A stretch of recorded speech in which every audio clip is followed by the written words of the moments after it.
What just happened? Oh crap. Hey, everybody. Welcome to episode 43 of Case in Point. I'm your host, Justin Case, and I have Ponch with me again tonight.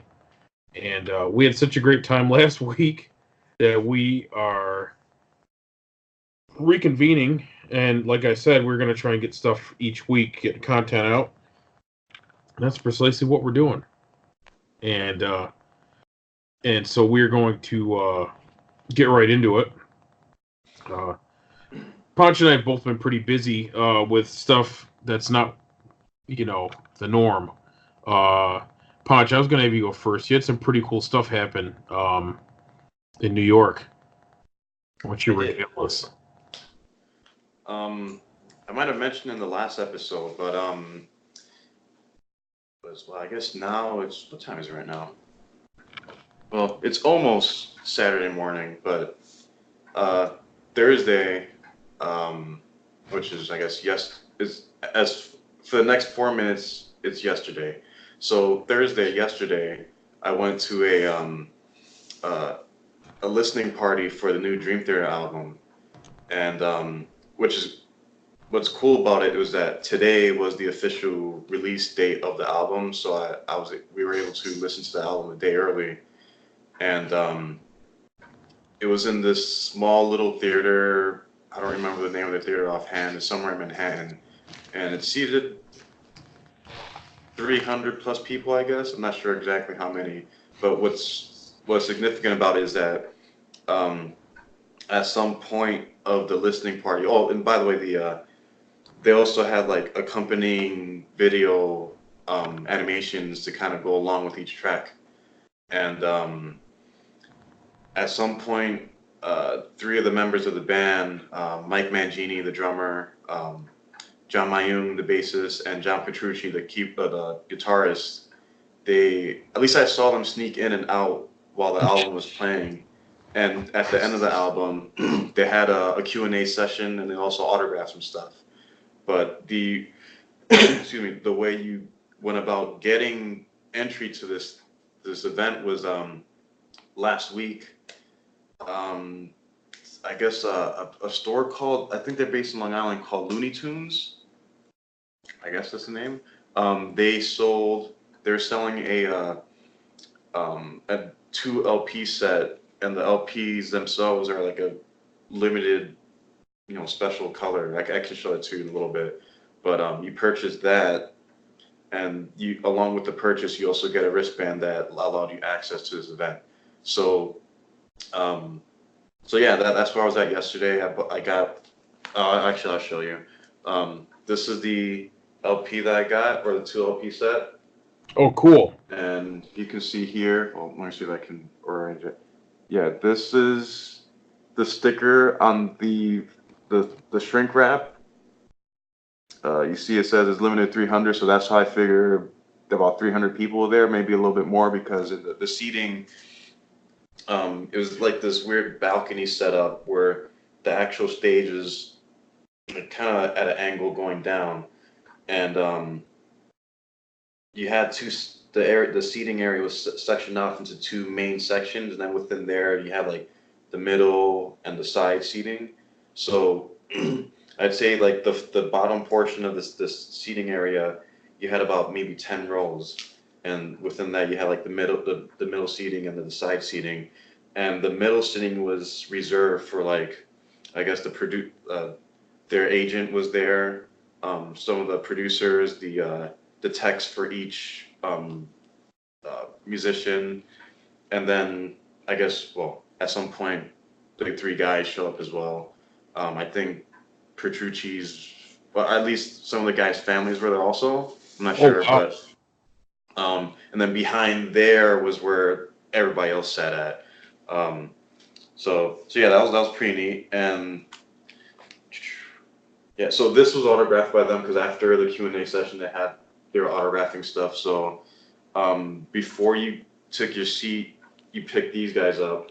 Then you also had an option of buying the standard album, and then they had this super exclusive limited deluxe edition where these guys were included, and also had like the album, DVD and Blu-ray, I didn't know what the Blu-ray contained until during the Q&A. I guess the moderator mentioned that the animation that played with each song is on that Blu-ray, and I guess if you see them in concert for the next tour, that animation is going to be playing behind the guys on stage. So that's neat. Um, so anyway, that's the stuff that I got, and I'll get back to the LPs, and I actually have a little surprise to show you afterwards too, Justin. But Awesome. the album itself, freaking awesome. Yeah. So, It's with that being said, it's kind of funny because I was the latest issue of Guitar World has John Petrucci on the cover, and I was reading the article about the new album, and they said like the longest song clocks in. There's no song that clocks in longer than 10 minutes, that's and correct. it's funny because my brother has always been like, I don't want to listen to a song that's 17 minutes long. Jody said the same thing, which hey, if it's a great song, I'll listen to it all day long. I don't care, but different tastes. And yeah, anyway, Yeah. it's really interesting because they all took part in writing it as opposed to like one or two people. Yeah, actually, I can show it. Well, I won't show certain thing, but here's the track listing on the back of the standard album because, of course, I had to have the CD. And they also have another version where it's a disc set. I don't know what the second disc entails, but it also has a Blu-ray and DVD. I'm assuming the DVD has what's on the Blu-ray, but I'm not sure exactly. But apparently, something with production, whatever. It was delayed until March. But anyway, here's a track listing if you can see it. And it shows some of the times and stuff. So you're right, like no song goes over 10 minutes on the album. But this is a digipack. I won't show the front of it yet, but this is the album here. You got this cool threefold digipack. Oh, that's Got nice. some, like from the production notes produced by John Petrucci. I don't know if you can see it very well or not, Oh but yeah, no, it shows up great. some of the production notes here, the disc itself, and then some of the band members who like to thank, such and such, family this, family that, blah blah blah. Then the inner fold is the band, and this That's flap is cool. the front, but I'll leave the front for later. There's a reason for that. So then this is the lyric booklet. Nice. And interesting tidbit. I think they might have mentioned it either during the Q&A or some like pre-album YouTube clip, kind of promoting the album. Apparently, this was the original design for the cover, the album cover, and I guess the label execs weren't too thrilled with this, so Herb Stein, is that? I'm sorry, let me find the designer oh, Hugh Stein. I'm probably pronouncing his name wrong. Hugh Stein, something like that. Actually, let me get it correct because I feel like an idiot not having the right name.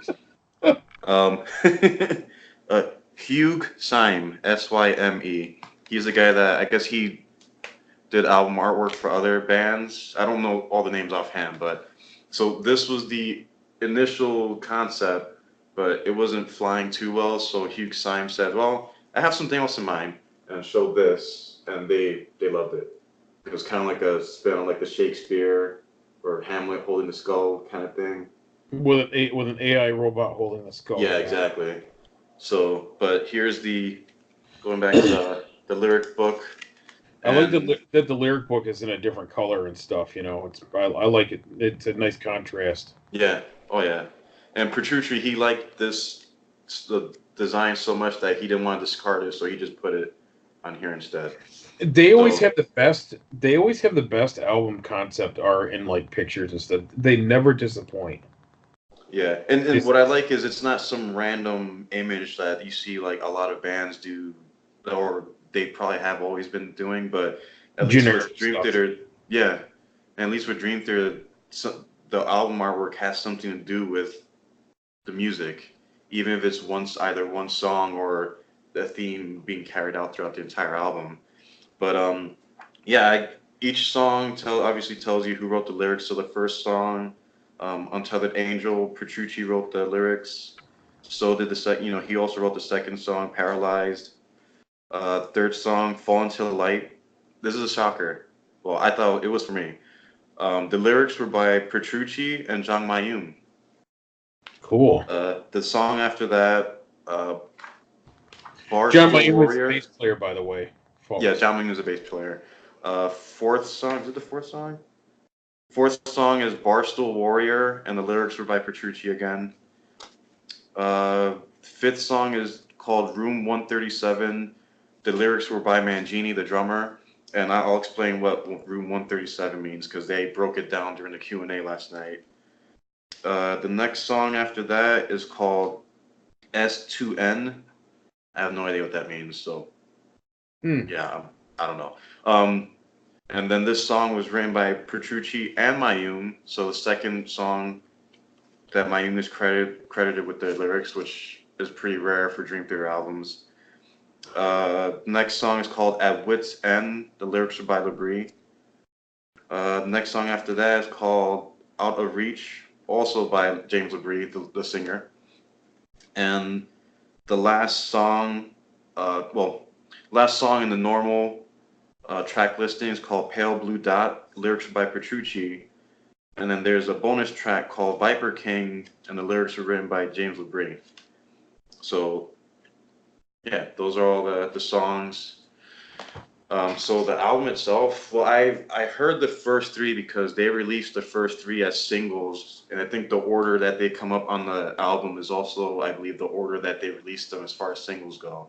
So I already knew the first three songs, and even then, listening to them last night was freaking great because at the theater they're playing the music in 5.1 surround sound. It's all digital and stuff, so it had like a nice like live concert feel, even though it was like recorded. But the rest of the songs, we were just everybody was listening to them for the first time, and yeah, oh, it was so good. Like going back to the whole like no song goes over 10 minutes, and also hearing from like interviews and YouTube videos and how the five members they secluded themselves in this barn that I think was formerly owned by this music, like this composer that wrote music for movies. He sold it to somebody else, and then this barn was converted to the space that's used for recording.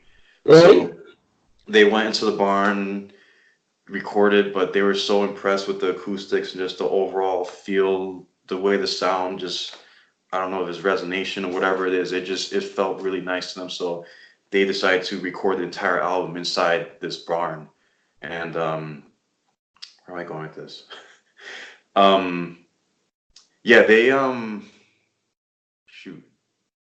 Yeah, they wrote all the lyrics in 18 days, and from what they were talking during the Q&A, they were saying that they had written a lot of riffs. They were just kind of like jamming, bouncing things off of each other. I guess the reason Oh, why right. they, yeah, the reason why they wanted to seclude themselves. Well, Petrucci made a joke yesterday that he thought his wife just wanted him to go get out of the house for a while. So so that was pretty funny. Nice. Um, but they just want to have an atmosphere where they're constantly together, kind of going back to how they, I guess, similar to how they did things back in the earlier albums. There's just a constant flow of like, ideas from everybody bouncing off each other, creating riffs that way. And you can tell they had fun, especially from the album. And I think by doing that, even though like the songs are short compared to what they normally do, there's not a lot of wankery. Like a lot of the criticism that Dream Theater gets is that they spend too long doing like solos and basically wankery, if for lack of a better term. But with this album, instead, for me at least, it seems like you do get certain chances and certain songs for each, like specifically Petrucci, Jordan Rudess, and sometimes even John Mayun to be showcased. But it's done in a way where the songs are nice and concise, and there's you know, as soon as like solo's done, it goes straight back into like the chorus of the or the meat of the song. So it just seems like a lot more fluid, a lot more concise, a lot more like I don't want to say purposefully because it seems like I'm sure every album they go with purpose doing what they're doing, but it seems like I you know, even after re-listening to it today at work, I heard a lot of like um, feels of like say images and words, awake, even falling to infinity, and then nuggets of like scenes from memory and even like 6 degrees here and there, but it just had that nice old school feel without having to be, you know, going back to how they were doing things before, if that makes sense. Um, but they definitely have a the album is definitely a lot heavier than what they've been doing the last few albums, which I think is a plus. It's got a nice heavy grit to it, nice crunchy riffs, guitar solos like crazy. Petrucci, oh man, I think he outdid himself in this album. Mangini, he finally, to me, it seemed like he finally cut loose in the album. Um, you know, Mayung, he seemed like the way they mixed the album, you can hear the bass a lot more clearly than you can before. Like it seemed like very balanced as far as the producing of the producing on the album. Rudis is Rudis. You know what I liked about the keys and pianos and stuff. Again, it doesn't seem like there's a lot of wankery. So when you hear um, the keys or the piano stuff, it adds a nice ambient feel to a lot of the songs and stuff. You know what that reminds me of? It reminds me of Pink Floyd's guitarist. He passed away a few years ago, but he or their excuse me, their keyboard player. Uh, is it Richard Wright? I think it. Oh, man, I'm totally botching this, but he was like that, where it was more. Uh, he laid a lot of ambience down. He wasn't like a shredder, you know. That guy's quality was able to take and lay down like chords in just the right places and add so much more depth and ambience to the songs. And sounds to me, from what you're saying, that's kind of what Jordan Rudess kind of focused on, because that's the way Pink Floyd wrote a lot of their stuff. Yeah. In fact, they did the same thing in England. They had a barn that was converted to a studio, Mhm. and in fact, they have a song called "Barn Jam," and it's just great because it's all of them, you know, and it sounds like it's a very similar feel. And Mhm. if you can go on YouTube and just Google or just look for Barn Jam, like Pink Floyd Barn Jam, it's incredible, you know. And it's funny you mentioned Pink Floyd too, because during the Q&A yesterday, they were mentioning how before they went into the barn to record, each member came in with like whatever was influencing them at the time, whether it's like whatever it is, and also stuff that they were listening to up until that point. They said, "Oh, I've been listening to this, I've been listening to that." So they were channeling a lot of like like you said, Pink Floyd, some Deep Purple, some Rush, some Yes and Genesis, like just Yeah, that, just that old I don't know if it's feel, but yeah, you were just channeling that them vibe, as they were that recording. vibe. Yeah, Yeah, yeah, exactly the vibe. So, um, yeah, and Labrie, he sounds fantastic. Like, yeah, he sounds probably better than he did during the Astonishing album, which I thought he sounded pretty good. But he hits his. It seemed like he's back to having like the range that you know him to have when he sings. Um, yeah, personally, I can't think of any bad or downbeat of the album at all. Like every track to me is fantastic. I have my few favorites, but it doesn't mean that the other songs are lacking because everything's great. Like I think the entire album is fantastic, and as of right now, I think this album is my second favorite Dream Theater album, second to Metropolis Part Two. And it's saying a lot, especially since it's only been like 36 hours since I first heard it from, Thursday night. It's so good, man. You have most of the song like I said before, the album like a lot heavier than it normally is. but you still have the occasional ballad here and there. You have the range of like nice, powerful, in your face type riffing, and like the drums are just so powerful and punchy. And then you go to like the nice, soft, somber, you know, piano playing with like acoustic guitar, just kind of like giving your ears a break before diving back into nice, crunchy, dirty, heavy riffs and stuff. Yeah, that's awesome. It's freaking It awesome. gives you like a yeah, it gives you like the full journey. It gives Yeah, peaks and valleys kind of feel. Yeah, yeah, and that's a perfect description. Like the album is a journey. There is not a concept album. There's no like obvious theme across each album. It's just kind of riffing off. Petrucci had kind of talked about too. I don't remember exactly everything he mentioned, but to him it was kind of like um, showing like I guess lyrically or in, by music as well, touching upon the past, the present, and the future. And like the album artwork kind of reflects that. We have the skull, being held by a robotic hand. So um, yeah, it's a great album, man. Like I can't wait for you to hear it so I can hear your opinion on it. But it's very fantastic. Like if people listening, if you're not a Dream Theater fan, listen to this album. It is fantastic. Highly recommend it. 11 out of I 10. heard that. Yeah, they don't know what they're missing, and drop any preconceptions you ever had of the band before. Give them a shot because they're awesome, and they're probably the best stuff out there right now. Oh yeah. I quite frankly, I do like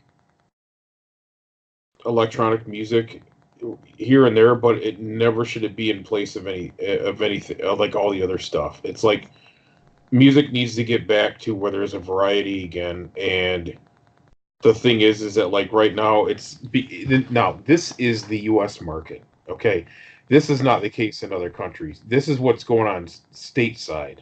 Okay, and it's ridiculous.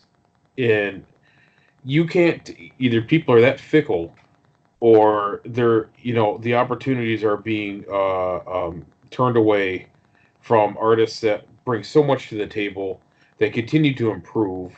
And it's like Dream Theater is a classic case of a group of people that continue to get more cohesive as a group. They've had some personnel changes over the last 20 years. And um, actually it's been longer well, yeah, 20 years, 25 years. No, And almost it's 30 years actually. almost 30 now. Man, Yeah. we're getting old. uh Don't remind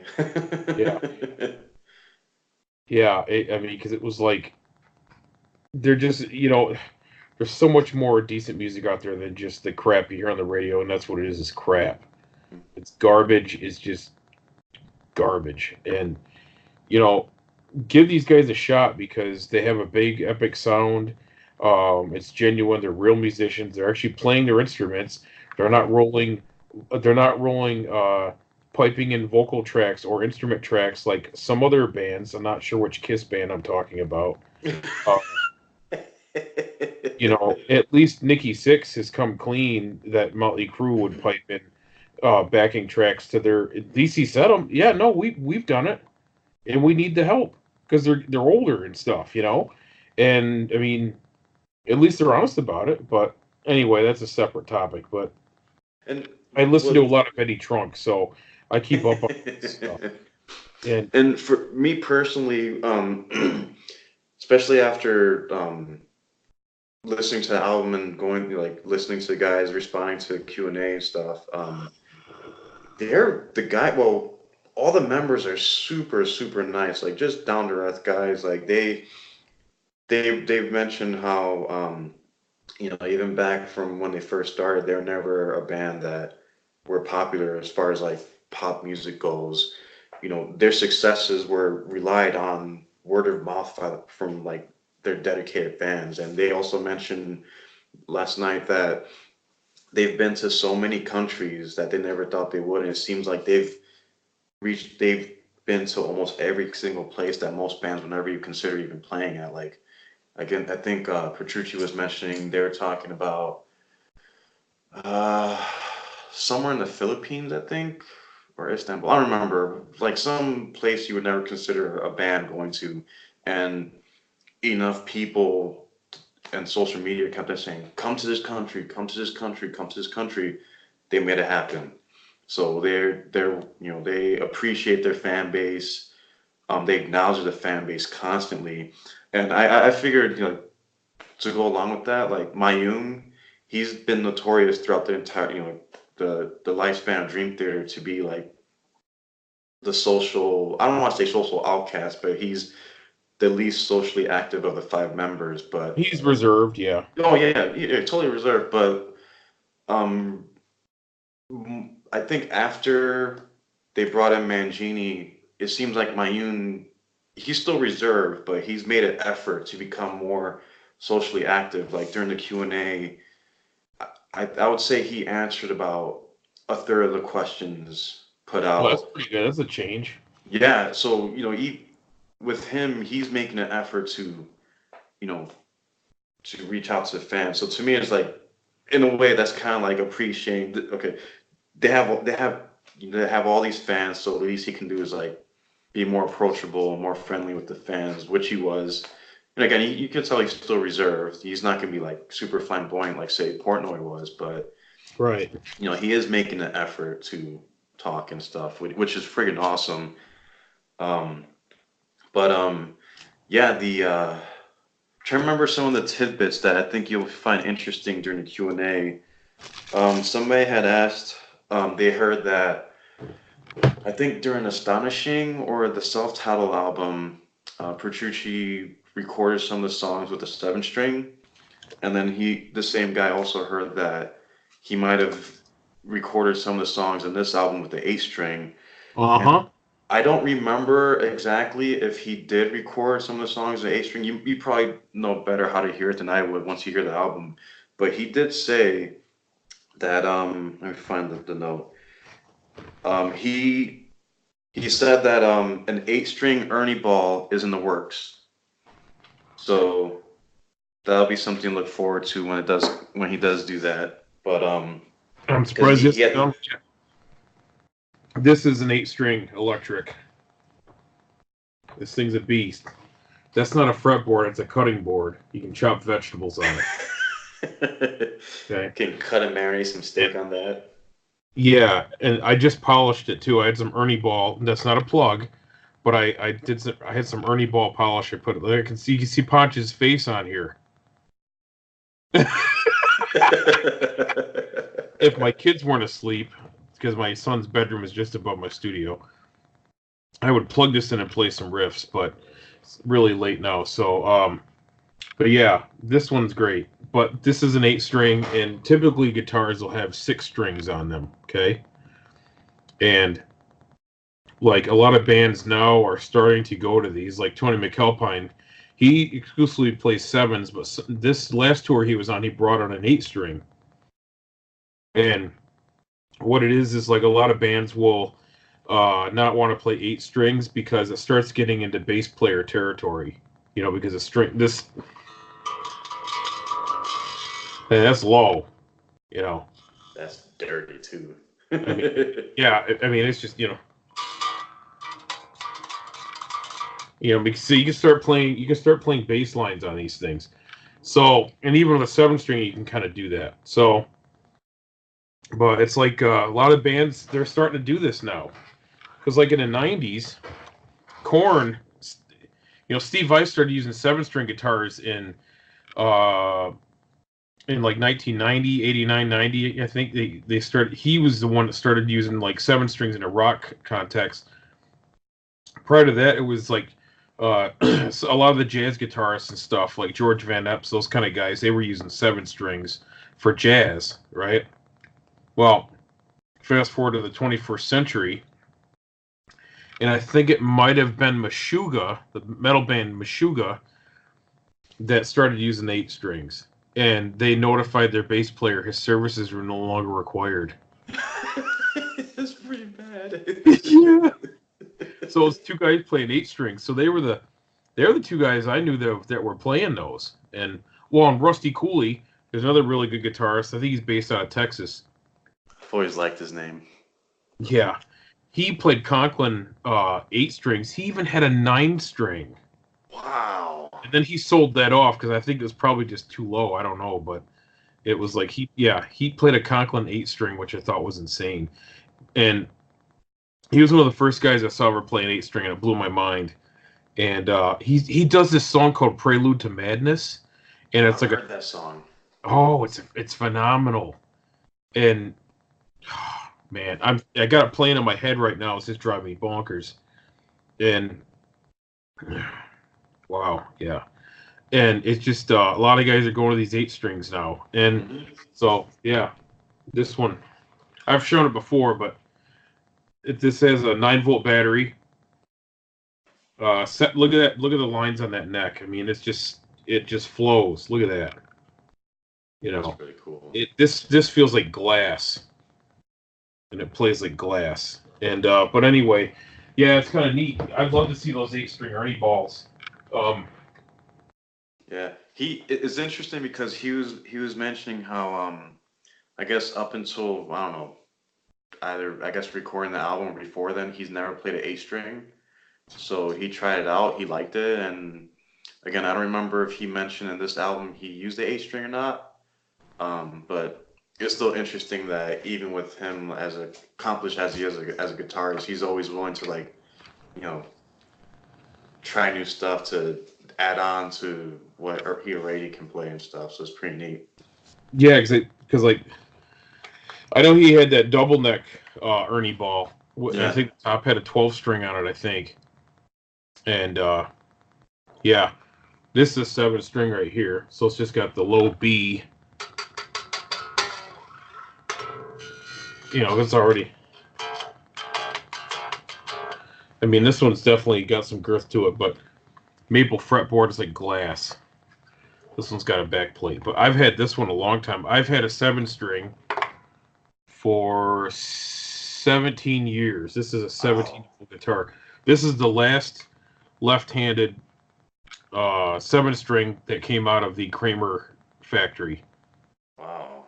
This is a Kramer Striker 7 string, and I put DiMarzio Blaze pickups in there, which are Steve Vai pickups, DiMarzio's, and then I got an 8 string Floyd Rose bridge in there, which I upgraded.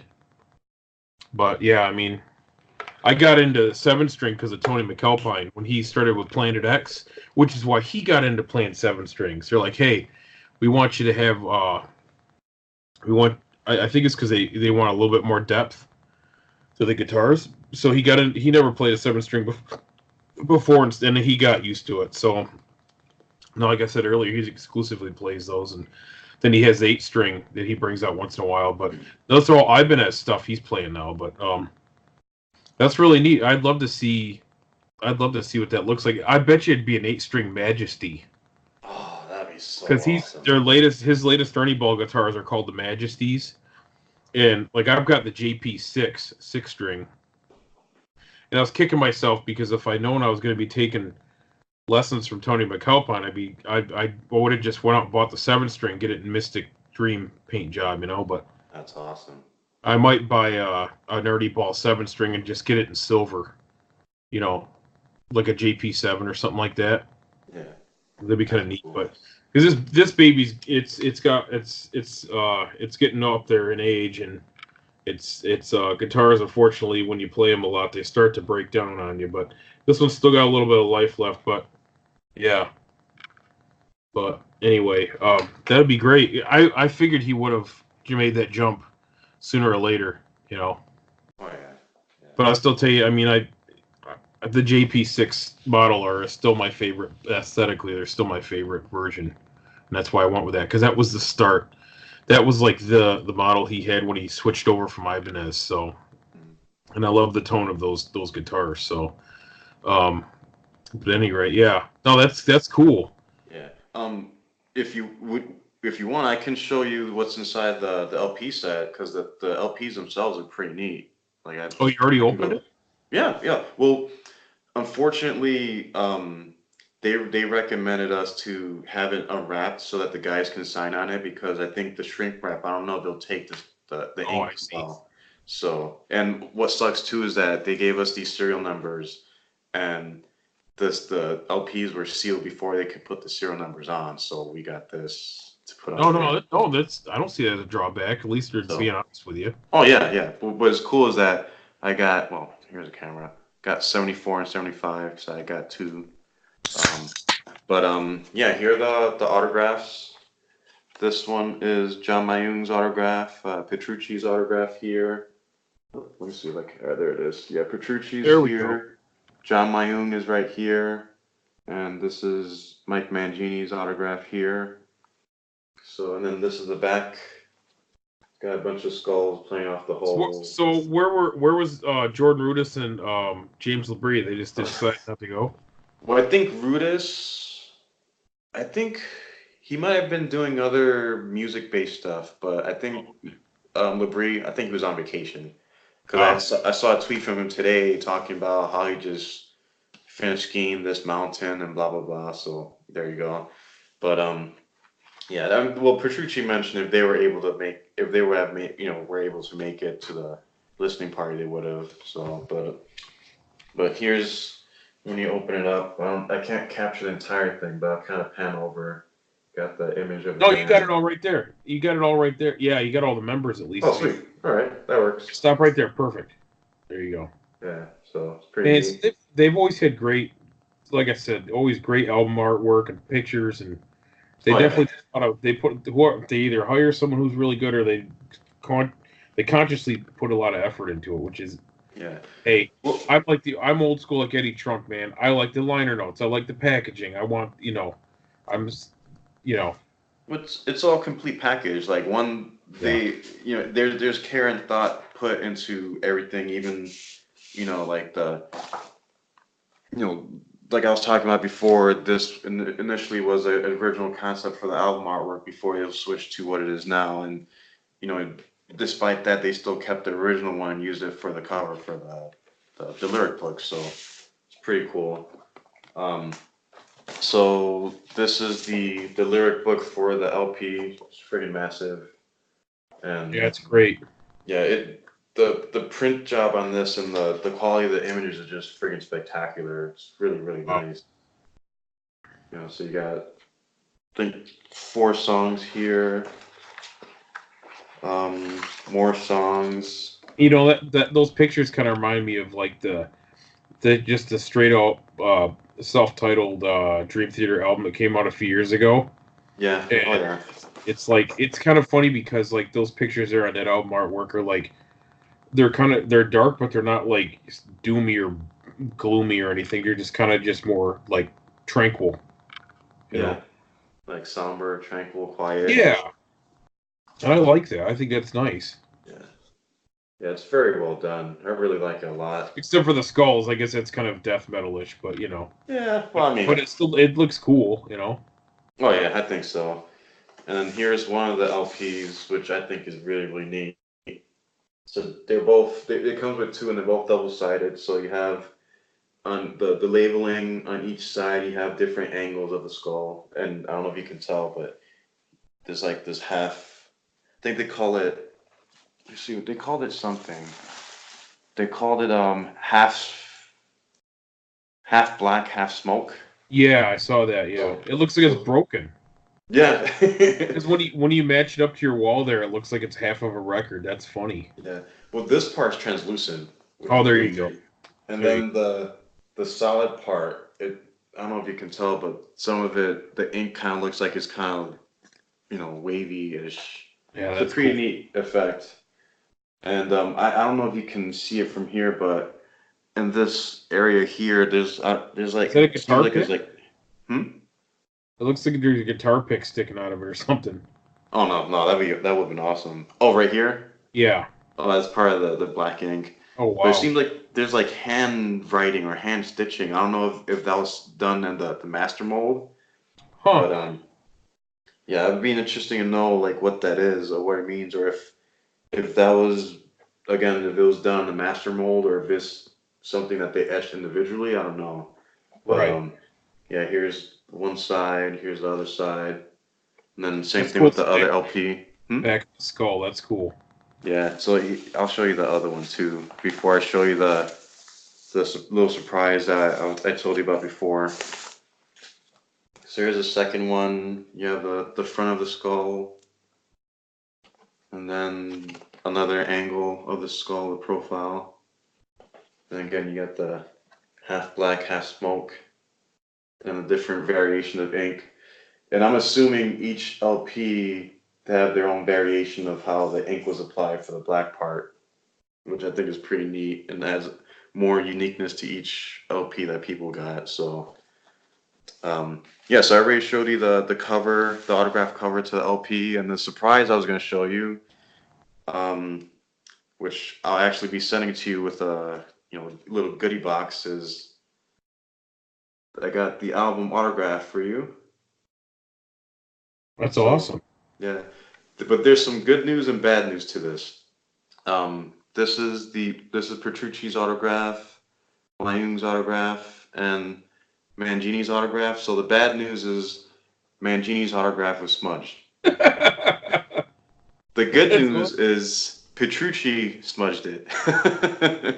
Nice. So you kind of have some of his remnants on here, whatever. But That's yeah, hilarious.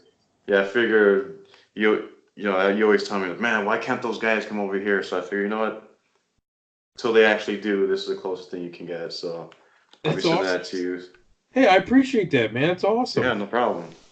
So, but That's yeah, funny because over. I was just mentioning how like I was eyeballing one of those signature Petrucci amps with his autograph in the back. That's perfect. That's so Yes. great. Thank you. Yeah, no problem, man. So, yeah, overall, I had a friggin' blast. I mean, this is the third time I was fortunate enough to meet them. The first time was like back in 2011 when Dramatic Turn of Events came out. They had some, Another great uh, album. yeah, it was a good album. It's a meet and greet they had in Manhattan. I don't remember the name of the store, but buying one of the albums, if you're one of the first three or four hundred, you're able to get a wristband for a meet and greet. So I met them there. Second time as a band was after I saw them in 2016. They played at Radio City during the Astonishing tour. I ended up liking that a lot more than I thought, like the concert, because there wasn't much to as far as the concert goes. I was expecting more since it was at Radio City, but Right? still a fantastic show. And I met Rudis individually at a solo show he had years ago where he was playing at this venue in Manhattan called the Iridium. It's like a tiny, small, intimate spot. But what's cool is like he played a lot of like his own stuff. He played some Yeah. Dream Theater stuff. He played some ELP. I don't know how you feel about ELP, but like he played Tarkus in its entirety by himself. He didn't sing anything, but it was pretty impressive. But what was cool is afterwards, like if you wanted to go up to meet him, you could. So I went up to him, like I was like, man, after playing all that stuff, aren't your like wrists and your hands tired? So I kind of did this little motion. He goes, I like the way your hands move. Do you play piano? I was like, nah, I kind of don't. Kind of felt There you bad go. because Now you gotta learn. See what I was telling you? I I'm telling you. did. Was it last night? I'm like, hey, dude, what's your problem? Start learning something. Yeah, well, yeah, I did mention like if I were to pick up something now, it'd probably be maybe keys. Cause I like the whole like the versatility of keyboards. You can create any sound you want and create stuff that's never even created. So, Well, you know um, what? Take that as a nugget. There you go. There's your motivation. Someone that good telling you. I'm serious. When they make an observation like that, they're not saying it offhanded. So they won't say anything at all. That's the hmm, rule. that is true. I didn't think of it that way before, but yeah, yeah. Last night was fantastic. It was awesome. It was cool. I wish. I had a question I wanted to ask, but I didn't really want to ask because I kind of had gas, and I was too afraid that if I stood up, I'd let it out. So, but the question I would have it would have been neat to have answer was like, uh, shut up, man. Yeah, imagine me standing up. Hi, my name's Eli. Whoa. It's the Captain Harrison Police Yeah. Academy. Then from then on, they would know me as, hey, you're the guy that farted when he stood up. It's like Hey, whatever great. it takes, right? I'm in I'm in Dream Theater Infamy now. Nice. But it would have been interesting to know like what their reactions were hearing the fans reacting to each song as they were listening to the new songs for the first time. Like that would have been cool insight to hear that. But still, like the insight that they did give, they talked some about equipment. Like, and I wish I could remember everything that they mentioned, but they talked about equipment. They talked about I do remember going back to like the barn that they were recording in. Petrucci had mentioned that most musicians, when they record, it's in like an enclosed box, and as you're Yep. recording, a lot of times they don't know what time of day it is. It's an Whereas, isolation box. Yeah. Mhm. Yep. Whereas this place, the barn had like gigantic windows, and the way the barn was built, they can see the sunrise and sunset, and they also saw like random animals roaming about, like bear, deer, elk, whatever. Um, so yeah, they just that awareness of what's going on the outside allow them to, you know, or have that affected or reflected in the music, something like that. So they talked a lot about that. Um, you find out how hilarious Mangini and Petrucci are. They're just like super funny guys. I'm pretty sure if they had the time and chance to, they would just joke around with the fans the entire time. Like Mangini was just hilarious. I do remember one thing Petrucci said that was hilarious. One fan asked, um, apparently before this album was recorded, apparently I don't know if it was the Dream Theater page, the official page, or a fan page. Um, they had a fan poll, and Dream Theater would record the new album based on the fan poll. So the fan asked how much of that was actually used in the album, and Petrucci goes, "Huh, that's the first time I ever heard of that. We use none of it." Nice. So it was pretty funny. But yeah, it was super insightful just hearing their thoughts. They talked about thoughts of, their mindset when it came to recording, writing, like I mentioned before, like them being able to bounce ideas back and forth, and how they, as a band and as a professional musician, how comfortable they are with each other to bounce stuff back and forth, and Oh just yeah. great from there. Um, yeah, it was freaking awesome, man. I had such a blast. And again, the album is freaking spectacular. It's great. Like I said, 11 out of 10 is an excellent album. 11. That's all. That's So, awesome. well, speaking of things going on, I heard you had a little session today with a certain somebody with a particular instrument. Care to elaborate? Oh yeah, yeah. I had my second lesson with Tony McAlpine, and he's he was like one of my top three. You know, he's probably the top one now because he's still the same one he like plays with the same intensity, and the compositions are even more heavier and just just fresh sounding. And yeah, so I've been taking lessons from him, and for me it's been great because it's helping like fill in the gaps of my understanding of the instrument or things I need to work on. And it's really funny because the stuff he was mentioning was stuff I've known about that I need to work on, but I needed someone to kind of show me a different way of how they would approach it. Someone who's a pro. And because I never had like decent like guitar lessons from a professional before, you know. And especially being from like upstate New York, it's like there's not a whole lot of action going on up there. As if someone lived in California and went to the frickin' Randy Rhoads School of Music, the Musonia or whatever they call it. It's which would have been great. Or and I didn't go to Berkeley or like live in like a New York City or anything where you had like a lot of cool music stuff going on. It just we lived up in the frozen tundra, and so it was like kind of had to figure it out on my own, and use my ear and use my understanding of music that I learned at school to kind of try and piece things together. And uh, develop my own feel, and I didn't use a lot of like I could never get into like instructional videos or that kind of stuff. It just didn't jive with me, and so now that I've had one-on-one like commentary and like we use Skype, and it's like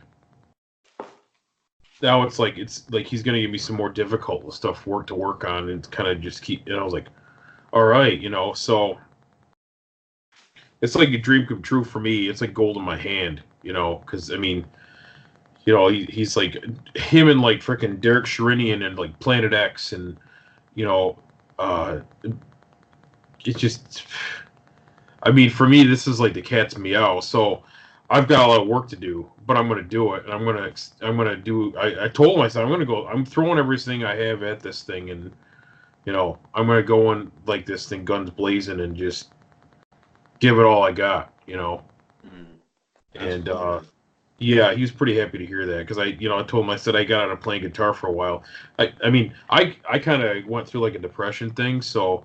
And like, because every time I would start a band or something, it would just fizzle out. Like, I had like a drummer that was a really close friend of mine, and he because of his job, he had to go get relocated, and oh man, we had started writing a bunch of songs, and like people from down the street it was just me and him, and his drumming would bring out all these song ideas out of me, and actually we have a bunch of it recorded, and I think I've actually in the past I've kind of played some of those on the podcast for like outro music or whatever, but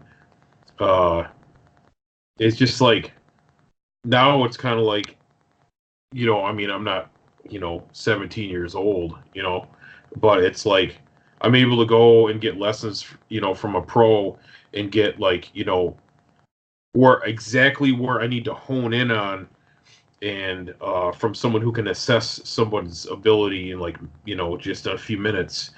And so we'll see where this goes. I'm pretty excited about it, and I just shared a lot about like my background musically and like kind of what I know and where I cut my teeth and everything, and like telling them like from our last lesson how I expanded on it and try to expand it on the instrument and like learn like where every note is on every fret and like what every note and every scale is, and just trying to tie it all together to where like I don't even have to think about where I'm at on the neck or what notes I need to play or whatever. And he's just like, he was really happy about that I took something and expanded on it and really tried to run it to ground the best I could.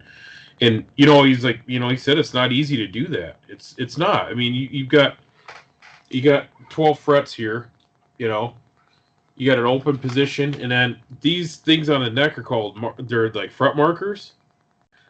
It's 3, 5, 7, 9, 12. There's a full octave, right? Everything past this, it starts over. It's another 12 frets. So this is your second octave, right? 12, 15, 17, 19, 21, 24. It's the same notes. They're just higher up on the neck, and they sound a little different because of the tension of the strings and stuff. But it's just those kind of things, we kind of talked about that. And I got this little cheat sheet. I wrote out all the scales. Did a circle of fifths.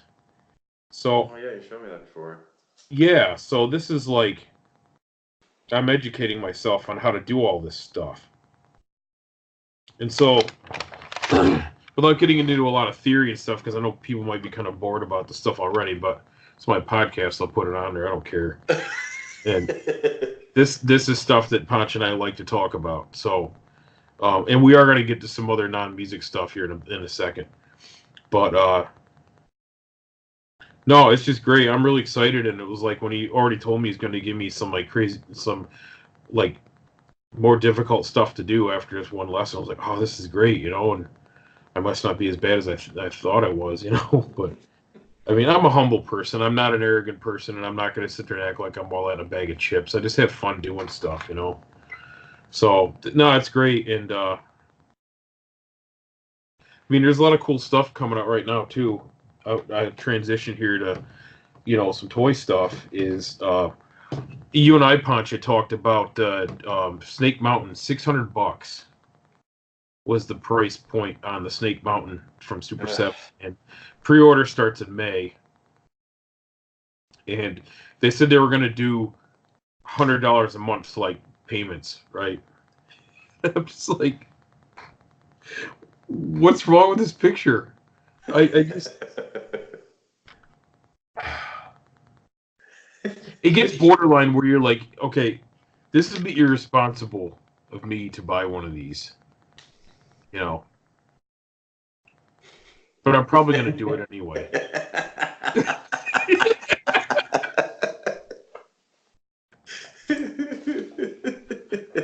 You know? When have you ever shied away from doing something irresponsible? Come on now. I mean, I've come this far. I've been following this toy line for the last 10 years. Why stop now?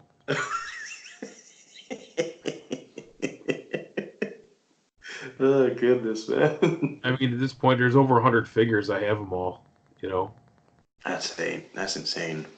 Well, you know, everyone, like my brother, he's got his comics, his Batman comics. This is my thing, you know? And a lot of this gear stuff, I mean, I've acquired it over a long period of time, like 20 years, you know? And, but it's like, you know, it's like anything else. If you don't use something, just get rid of it, and you know, and put it towards something else or stash it. Because I mean, yeah, I mean, but anyway, they could do us those movie Skeletor figures. Are like incredible.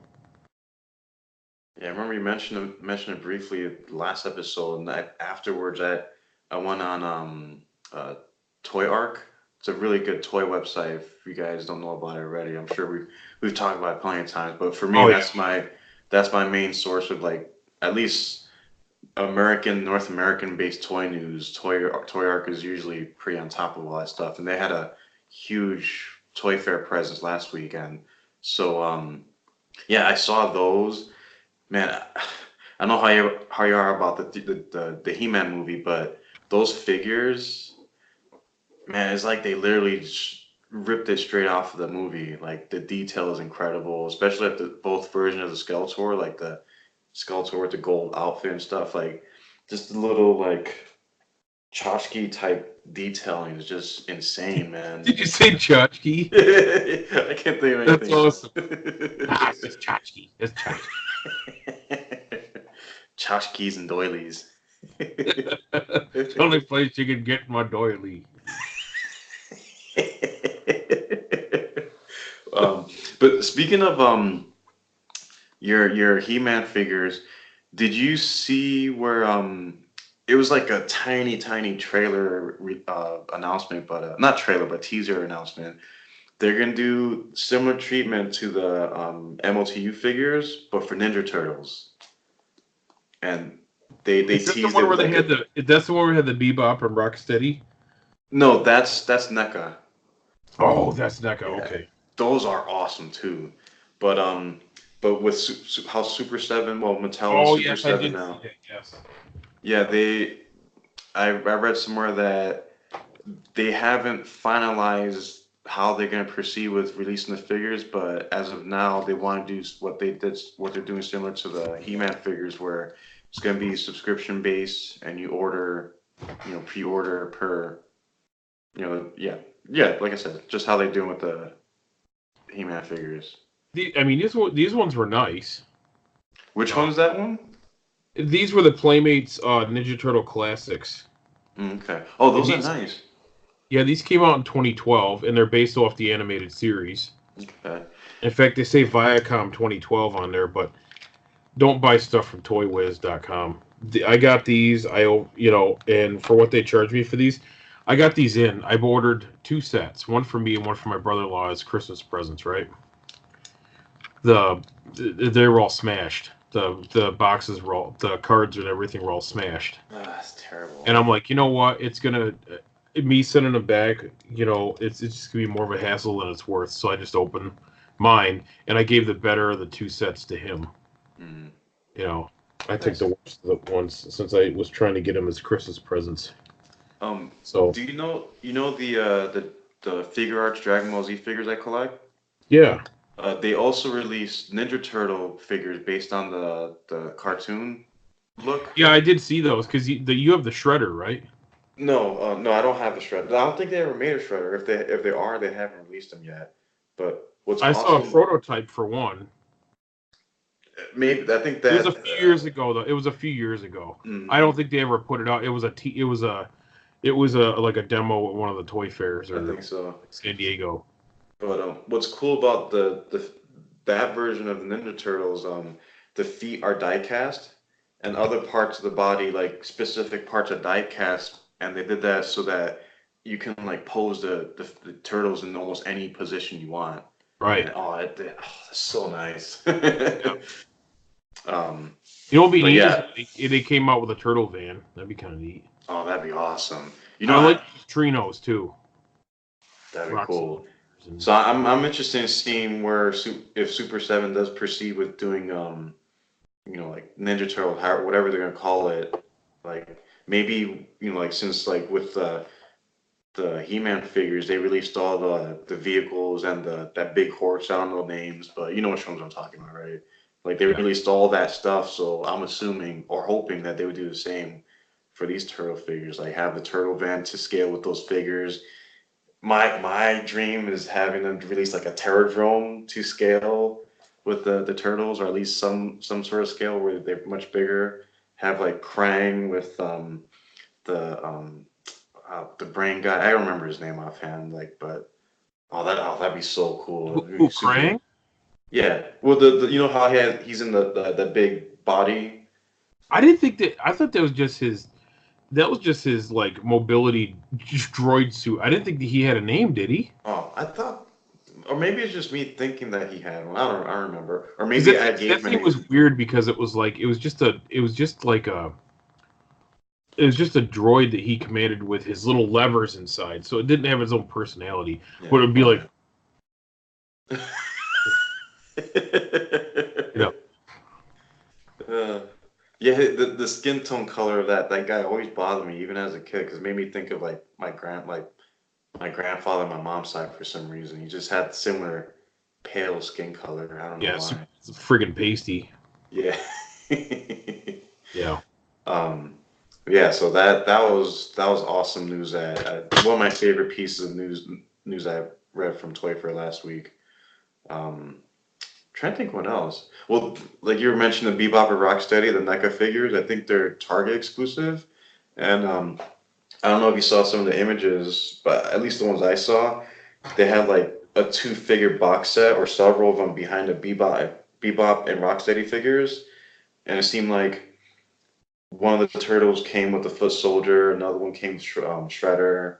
So I'm interested in seeing how they turn out too. I'd probably purchase those. That'd be pretty cool.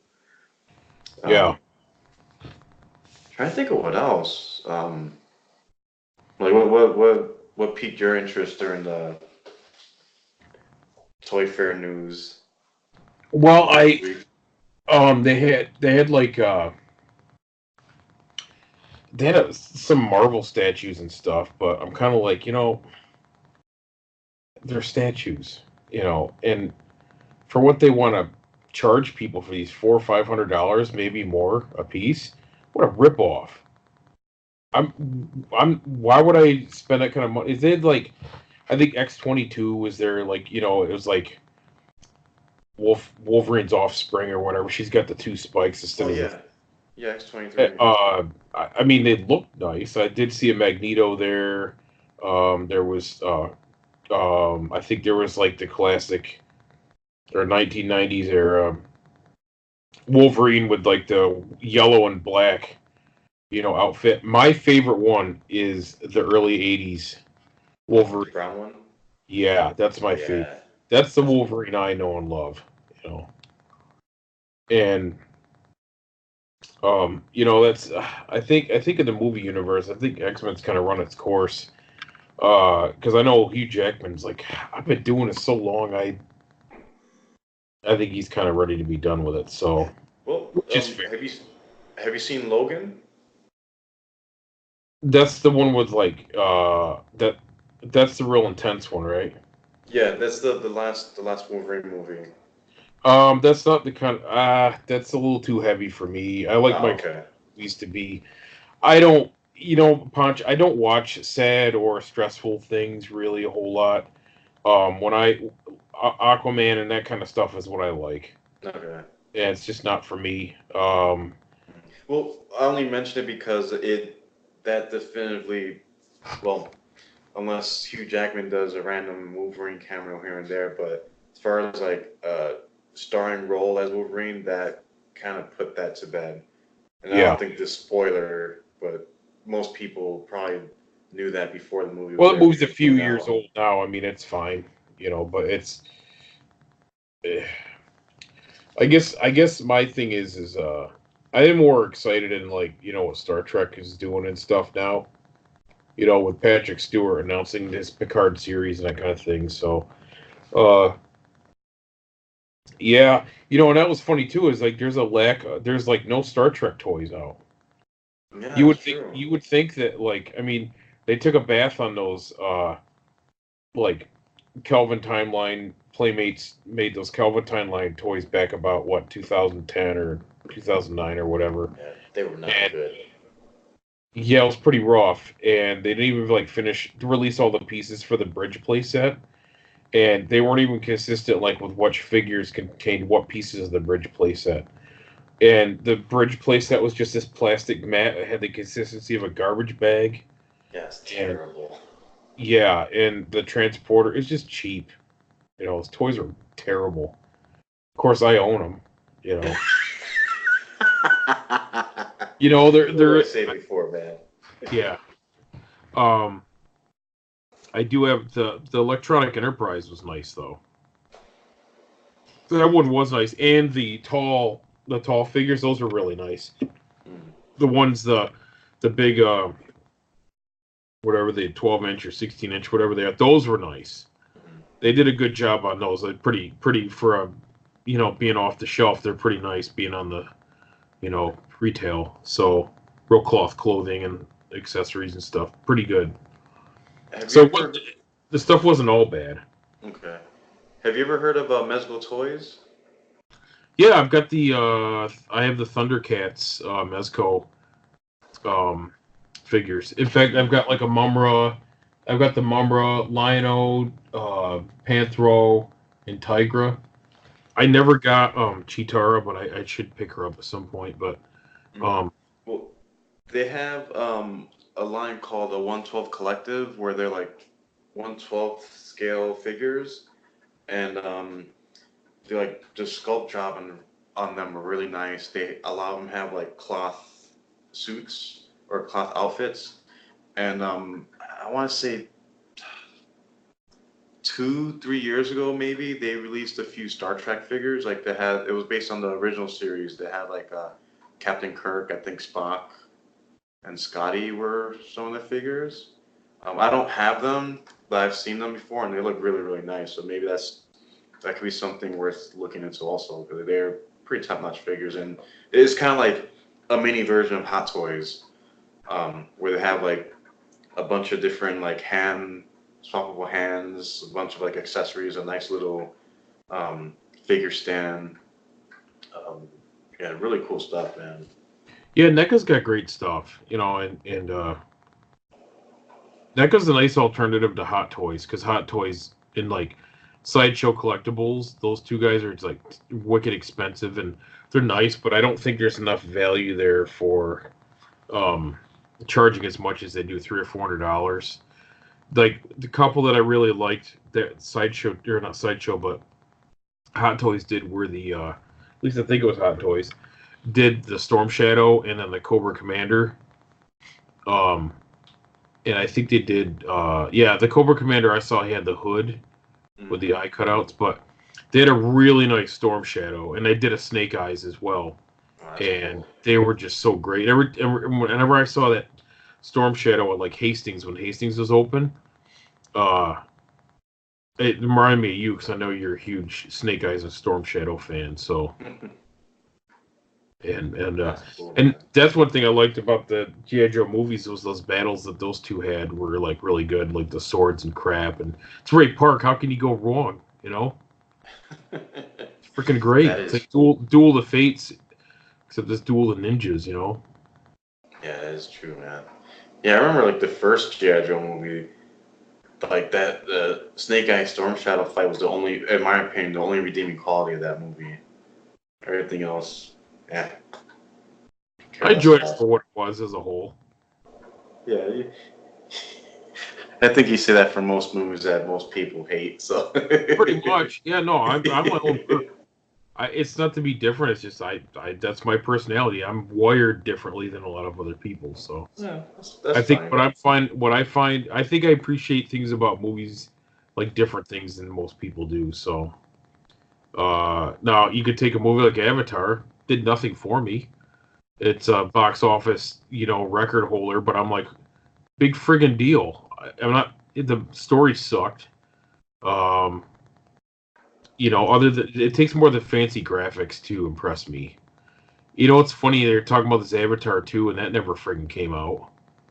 You I know. think they're still trying to push that through. Yeah, well, if you have to try and push it through, it means nobody wants it. So, I Truth, mean, man, truth. hey, that's the just in case assessment, okay? Just get real with yourself, man. It shouldn't be a push, just be an easy pinch off, then you flush. Anyway, sorry. If there's too many kids being dropped, it's not worth dropping. Yeah, yeah, it's you know, I would much rather watch oh frig, what was the name of that movie with I don't even know the guy's name. Boy, this is really helping. Uh it's a Disney movie where he's an avatar in a way. He's on Mars. His thoughts or his projection is on Mars. Oh, John John Carter? John Carter. That movie Okay. wasn't too bad. If I had to pick between that and watching Avatar again, I'd watch John Carter. That was based off a book, and the book was Yeah. actually pretty well received. And they said that like the reason that movie didn't do well is because people never read the book; they didn't understand it. And I thought they did a great job on the movie. Yeah, I think So so.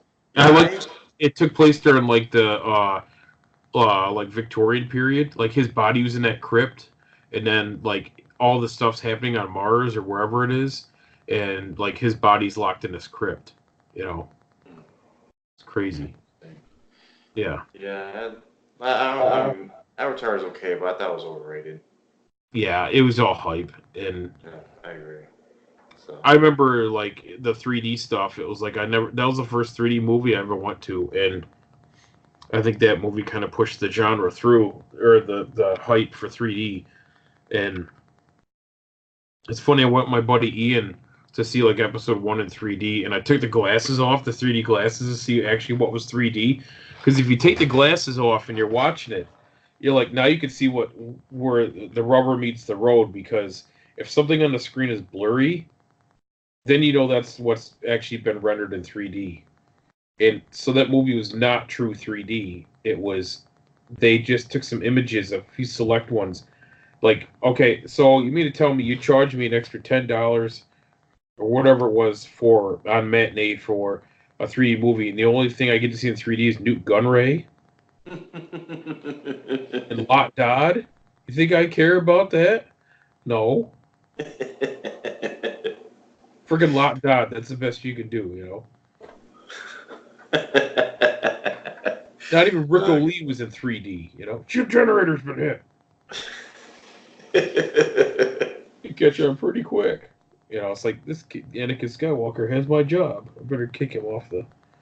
You know, the little droid did yeah. it. Bypassed the main power drive. So Hey, while you're Jody and I, we can recite, and I think my brother Jason, we between the three of us, we can recite all 15 lines of script he had in episode one. I was just gonna say, it sounded like you can recite the entire movie here. Yeah, it's just like Jody get me laughing because he goes look at the look on Rick Olee's face. He goes, "Shit, generator's been hit." Man, speaking of Jody, where are you, Jody? We miss you. Come back.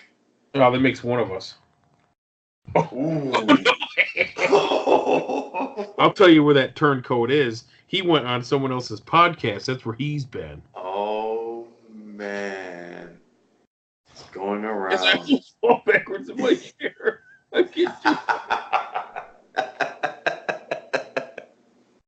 do Jody, don't listen to him. He's not thinking straight. Yeah. No, he was on another podcast. I don't remember what it was, but no, that's my bad. Like I've said, I think on the last episode, or no, I said on episode 41.1 where I was just giving a short update. That's largely my fault because I don't give him enough warning because he's a busy guy. I mean, he's got a lot going on, family wise and stuff, and I think like he's the kind of guy like he has stuff like planned in advance quite a bit, and I'm not a planned in advance guy. We're total opposites when it comes to that, and so that's my bad. It's not his. The first time you had me on the show, it was when I went to 5 Points Fest. What was it, 2 years ago? And I was so dead tired. And I remember we were like texting each other, and I was telling you what was going on. And all of a sudden, you called me up. Hey, Ponch, you want to be on my show right now? I was like, wait, now? You caught me so off guard. Yeah, it's real last minute. I'm not joking. Say that. No exaggeration. Because I'm a real impulsive guy, and I was telling my wife, I was like, I said I just been on this podcast kick. I've been wanting to. If I could do everyone every day right now, I would because I have so much to tell, and so do you. I mean, it's you know, no, Jody will be back on here. I need to do a better job of telling him. But sometimes, I mean, he will have to cancel because he's got a lot going on. So, um, uh, my lifestyle here is a little different than his because I don't go anywhere, do anything besides work. We tried to leave to go to the beach, and the weather we got snowed in. We couldn't go, Oh, man. so I had a staycation. Hey, there's nothing wrong with that, man. No, I was fine with it. My wife didn't share that sentiment. She was kind of bummed out, but I'm like, hey, let's make the best of it. I got to go shovel snow. You can watch television. You're not The at kids work. liked it. Kids loved it. That's awesome. We loved hanging out. We all love hanging out with each other. So it was like, my son was like, "Can I go out and shovel with you?" Yeah, sure. Come on. He's got a Spider-Man shovel. He's using that. So, That's awesome. but I got a big shovel that's like 2 feet wide or 3 feet wide, and we're supposed to get another storm here by tomorrow night. From between Saturday night and Tuesday night, it's going to be storm watch. So, another probably 6 to 8 inches we'll probably get. Man. Yeah, here in well, at least New York City, it's been a really disappointing winter. I'd like it's funny in a sucky kind of way. You don't have any snow at all? No, not at all. Wow. Well, the only time we actually had snow of note was like back in November, but that was in the fall, so I don't count that. It's off the table. Yeah, garbage. And a few days ago, we had maybe a wet dusting of like rain snow, and It's a wet dusting. It's like a wet fart in the shower. Yeah. It was funny as my father, he lives upstate where Jody lives at, and like I'd say for like since January, early January to like a week or so ago, it's like, yep, we're getting another 15 to 20 inches of snow. We just got 5 to 8 last night. We're gonna get another 5 to 8 tomorrow, and this past like wet dusting that I was talking about earlier, I guess they're making such a big deal of it because we basically have had nothing. We've had more rain fall during this winter than we've actually had snow. Because if it was cold enough, all that rain would have been snow. So we probably would have had something more noticeable. But it's been wet, disgusting, sponge garbage winter. It sucks. Sponge garbage. Yeah. And so my father texts me. I think he's doing that out of spite just to rib me. He goes, so Nice. how's that snow going down there? It's like, you jerk, shut up. Yeah. So, yeah, I could totally picture him doing that. It's great. Yeah, because he would say, well, talk about, oh, look at all this snow I'm seeing coming, falling from my work window. I said, man, can't you just send some of that down here? I want at least one snow day, so I can not travel to work and just stay home and not go to work. But Yeah, no. well, there was that website I was telling you about. You should tell them about that. It has the old Star Wars and Star Trek games on it, Oh formatted for yeah. like Windows 10. GOG.com. They got some good stuff. That's not a plug, everybody. Um, but yeah, because it's like, what a great reason to just sit and play video games would be great. Of course, for me, any spare time I get is gonna be like, yeah, I got a car I'm building from the ground up, but I gotta focus on the music and the guitar stuff because I gotta get this going. So all my free time is gonna be very little playing video games. So um, yeah, nothing wrong with being snowed in. If Oh you can yeah. sleep in and not go to work, it's always another a plus. I work to live, not live to work. Exactly. So Yeah. th- And this podcast and this kind of stuff, this is what we do. This is great. This is what gets the yeah. blood. Yeah, that's one of the biggest frustrations I have about living here in New York City is that is just this whole forced emphasis on things on the go, go, go, go, go, and like work, work, Yeah, work, work. Try to make as much money in the shortest amount of time possible, and working extra overtime if you have to meet the bottom line. Blah blah blah. It's like yeah. Frig that. Nah, so. no, thank you. Been there, Yeah, done that. It I burns mean you out, it's man. yeah. There are times I do feel burned out, but yeah, it's like man, Well, whatever New York happens, City just is like fast paced.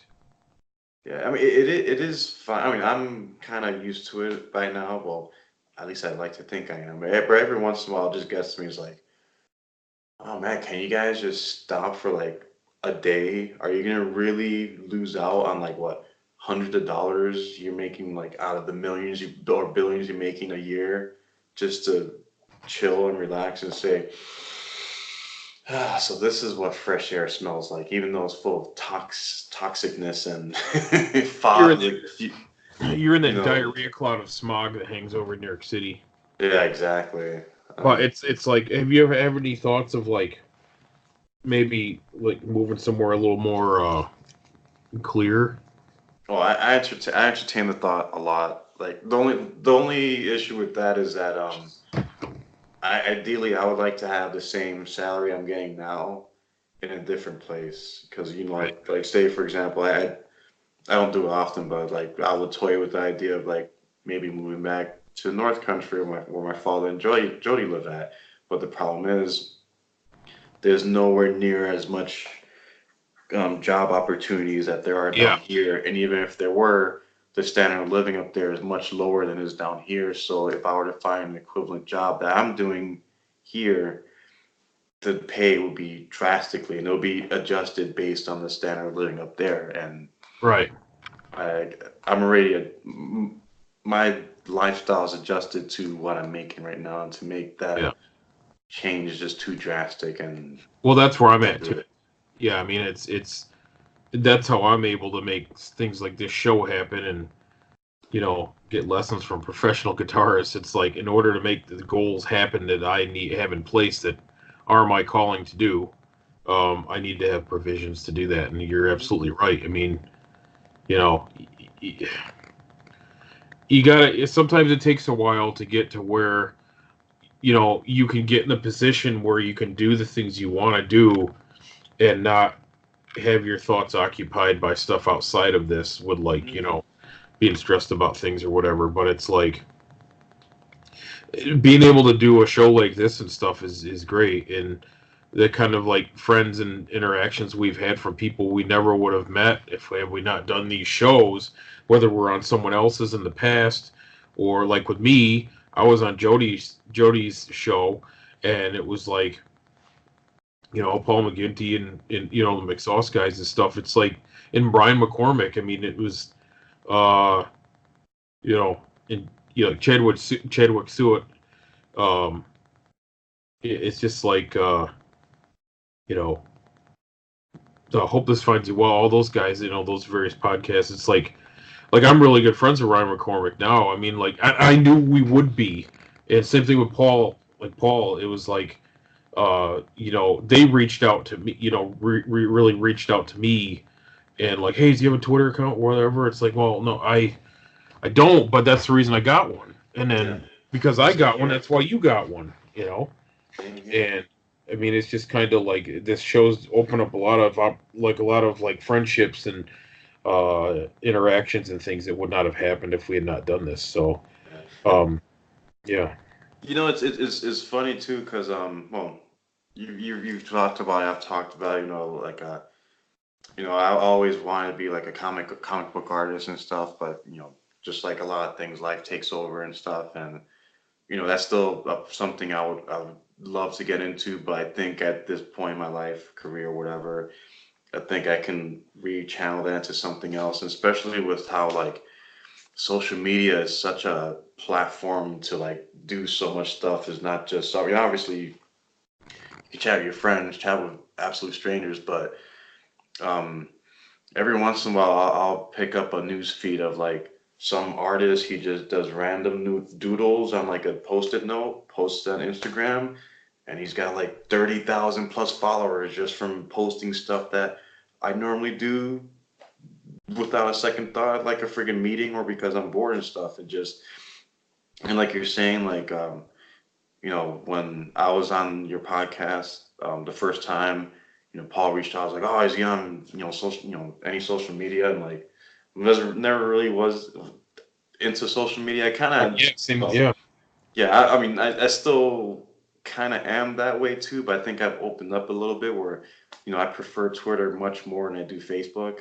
same And here, yeah, and I've been considering maybe getting an Instagram account started because I've been, just like seeing like what Paul and Ian do on their Etsy pages. Like, why can't I do that? Why have I not started something like that? So, right, but I'm not one to just like jump into something like that, especially with social media. Like I'm still getting used to this stuff. So, I've been toying with the idea of maybe just even on Twitter, just getting sketches, throwing them on, see what people think, see, get feel from people and stuff. And, if it yeah, wasn't for all this stuff, I probably would still be, screw social media. I'll just try to do this thing on my own. And fortunately, with the world we live in, it's super difficult to try to get off, do that. And like you're saying, it takes a while for things to, set things into motion.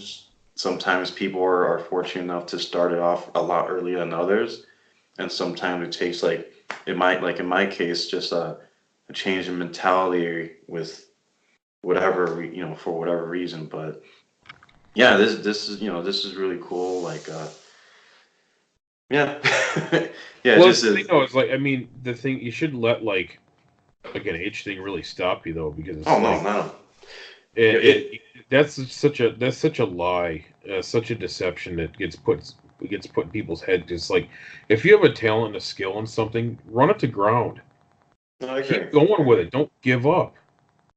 You're given these skills for a reason, and if you just give up on it, then you're not following your heart. And if you're not following your heart, then you're never going to be satisfied. You're always going to wonder, what if I had tried? Oh And yeah, I no, know I it's agree. cliche, people say it, but it's true. I mean, I'm gonna. I mean, with like taking lessons and stuff, I was like, I'm gonna run this and see how far I can go with it. I'm gonna go all in, and it's like with this podcast. There's a lot of people, they're not comfortable doing this. For me, it doesn't bother me at all. I have no issues with it at all. I don't say anything on here that bothers anyone. We're just having a good time and talking about toys, music, and comics and comic shows and movies, and I mean, it's just a good time, and it's nothing to be afraid of. And I would encourage anyone to go and start doing this kind of stuff. And it's like, I'm not Larry King. I'm not a professional reporter. I'm or interviewer or anything. Well, let's just hang out and have a good time with it. And I think people. Yeah, I've gotten a lot of feedback. People just like hearing us talk. And it's. Uh, I mean, I think it's so important that you're just kind of real with people and show your real personality, And that's what we're doing. We're just having a casual conversation about things, and there's a lot of podcasts that are really a lot more organized than mine, but this is my style right now, and this is just an avenue for people to just talk about things. And I think a lot of people, from what I've seen, is they just love just hearing people just banter. Oh And yeah.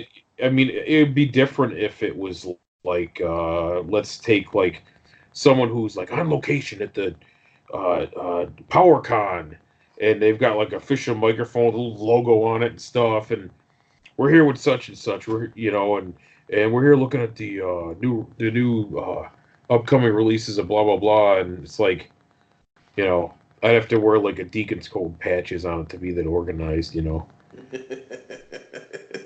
It'd be like I'm picturing like a late '70s, early '80s like newscaster. He's got like the Deacon's Code on. Yeah. It can be Got like, the oh, it's Detective Case. got the Bob Barker microphone too. Yeah, the Freaking little love that strip thing. on a stick. Yeah, Yeah. and yeah, I remember my mom, like, she forged such a hatred for that man because there was a guy that was jumping up and down on stage, and he was a big guy. He's like 6'4", 6'5", but he's probably like, like almost 400 pounds, but he's a big guy. And so he's jumping up and down on stage because he won the Showcase Showdown, and he goes, "Whoa, what do you think, Rod? That was about a 5 or 6 on a Richter scale, huh?" I'm like, "Oh, I can't stand that man. That is terrible. Making fun of his weight." And ever since then, she felt that way about certain celebrities that did something. I think like Whoopi Goldberg flipped the camera off once. It was like Comic Relief 3 or something like that. And she goes, "Oh, I couldn't stand that. She flipped the camera off. That's terrible. That's I don't. That's terrible." And I love how when your mom gets really worked up about something that really bothers. yeah, Oh, that's just terrible. Why would that's just terrible, Justin? That's terrible. Justin William. You know, it's great too because it's like she says like she says such great disgust about something.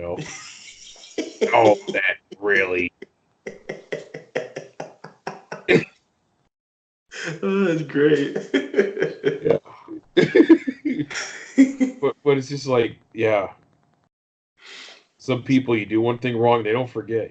Oh, of course, man. It's like you can have an entire lifetime of awesome Yeah, it won't matter. goodness. Yeah. The one time you mess up, that's all you remember by. Yeah, you could Like, all of a sudden get superpowers and fly reverse around the earth and reverse time and fix everything, and they're still gonna hate you. oh yeah. That was a Did, Superman 1 reference, everybody. yeah, I had to sacrifice my questions from the listening party yesterday, so I wouldn't be recognized as, yeah, you're the guy that farted asking a question. So, yeah, I would like to think it'd probably be something more like, yeah, hmm, something loud, like, or Something something. very bombastic, right? Yeah, bombastic. That's a very bombastic fart right there. Yeah. Yeah, but Oh yeah. Sometimes I'll be like, man, wouldn't it be horrible if I really let one go here? And how embarrassed do you think I would be, or what do you think people's reaction would be? I think about that sometimes, but I'm like, well, I'm glad I don't have to worry about it because I'm not going to do it. You know, that would be yeah, foolish to do so. I had told you this yesterday. The restrooms in my at my job, I work on a shared floor, so there's a shared restroom, and man, the acoustics are fantastic in these restrooms. And so there are times where I'm doing things as you would do in the restroom, wash my hands, use the hand dryer, and I can record my own music with the stuff I come out with. And like sometimes, a lot of times some, come out quiet, but other times they just come out Oh, so loud Ponch. that like, Ponch. I wonder if like somebody heard that from outside. I kind of like chuckle to myself, kind of get a little embarrassed, even though there's nobody outside, but still it's like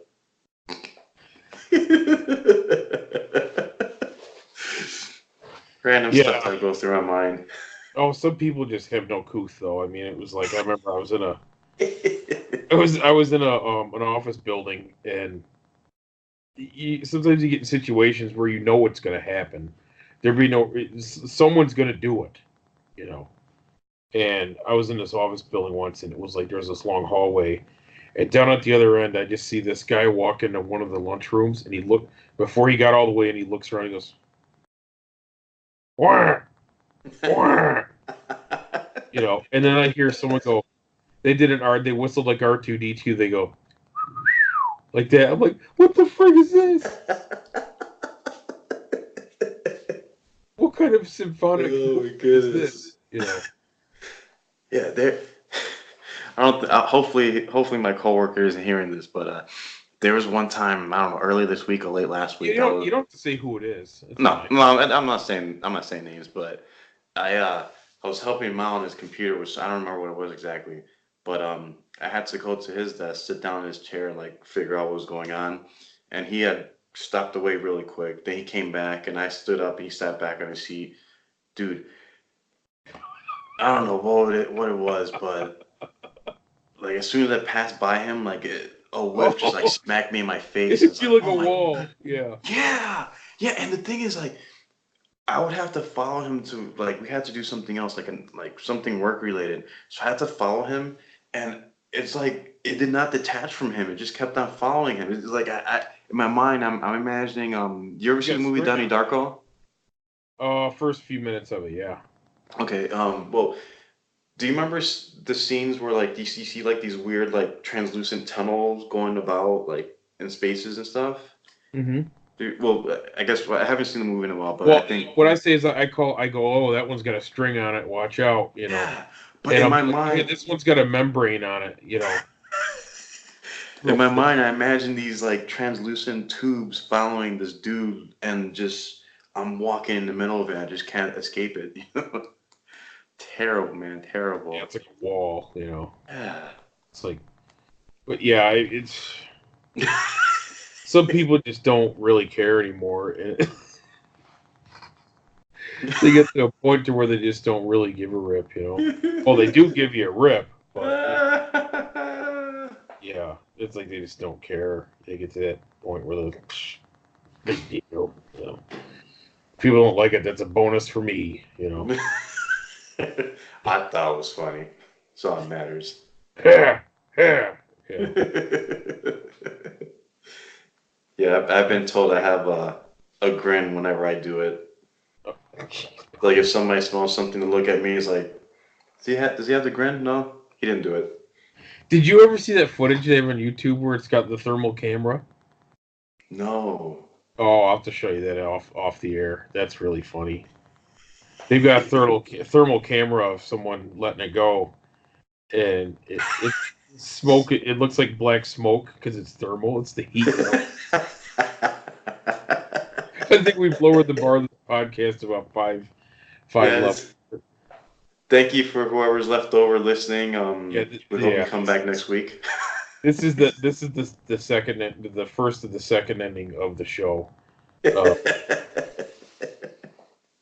but no, um, I was gonna say in general. I was just gonna say going back to toys real quick because and I told my wife this. I said, one second. something oh, bless you. something is making my nose tickle in here. Maybe it's all this talk about flatulence. Yeah. Uh, no, I noticed that like we went to like Walmart and like Target, just places in general like that.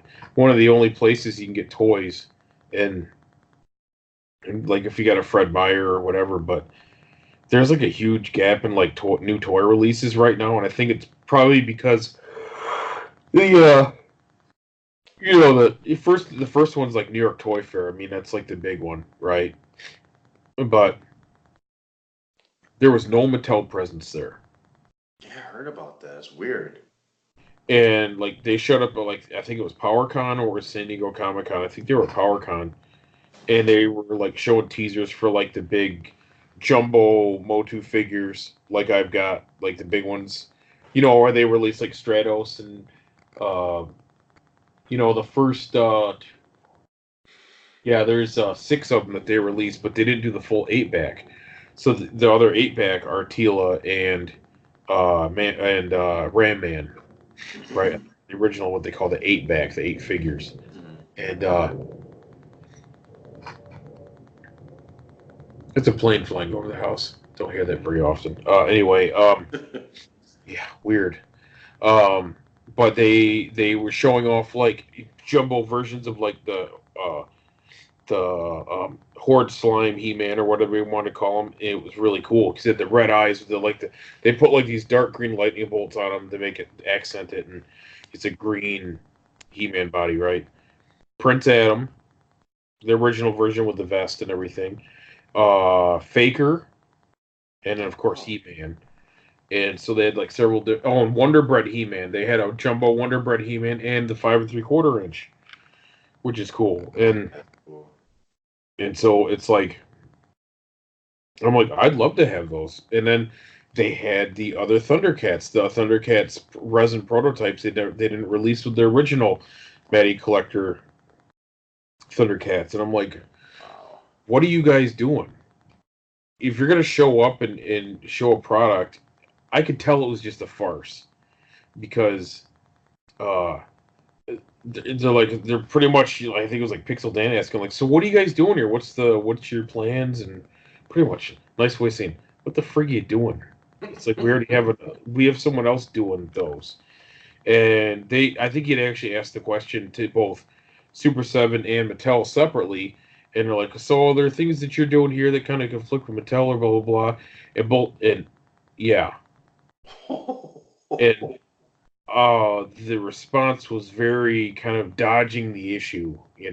Wow, man. And because think about it from a licensing standpoint, it's like Mattel officially documented online that they're giving the reins for the Medi Collector stuff over to Super 7, and that was what, 4 years now?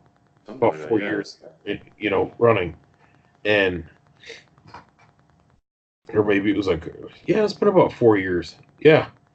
And, I mean, it's like, well, Super 7 is clearly doing a better job, and they're willing to do variants and other toys that, um, first of all, I found out why Mattel could not secure the rights for the movie figures, the Skeletor and the He-Man. What's Well, that? they burned bridges Mm. with some of the other stakeholders that own the rights to those characters because of the movie. It's not like Filmation or anything, so it's a different set of rights. So yeah, they burned bridges with Mattel burned bridges with them, and they wouldn't work with them. They said, "But because you Super 7 are asking, oh yeah, sure, we'll do that for you."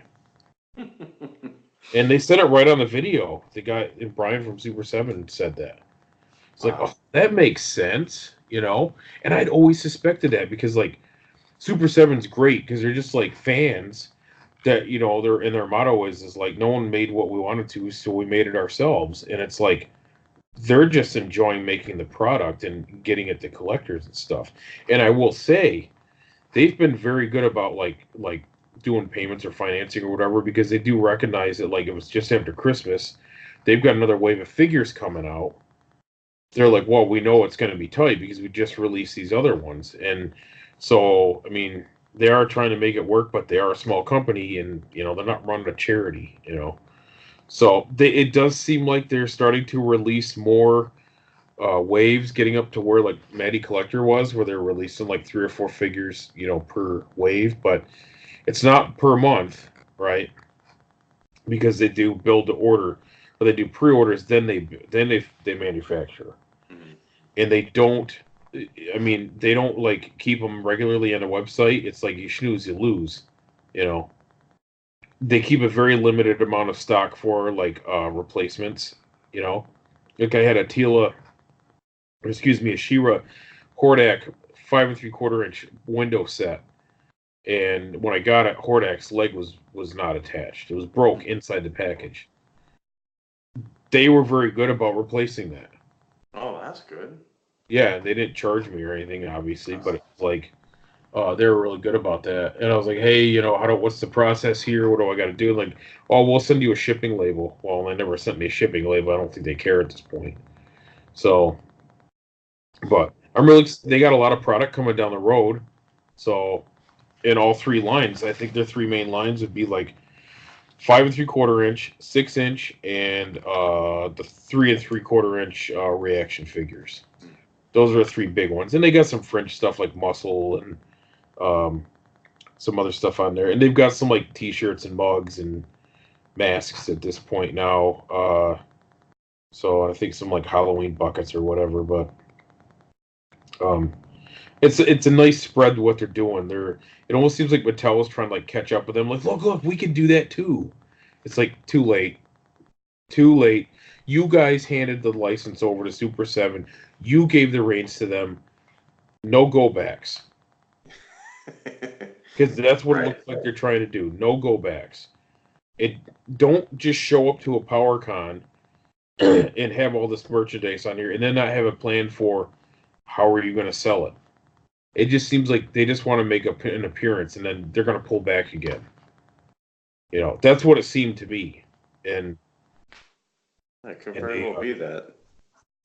well, and here's my thing. I think and this is what's kind of been chatted about online was that Super 7 wanted to put stuff out on retail and a certain company said no.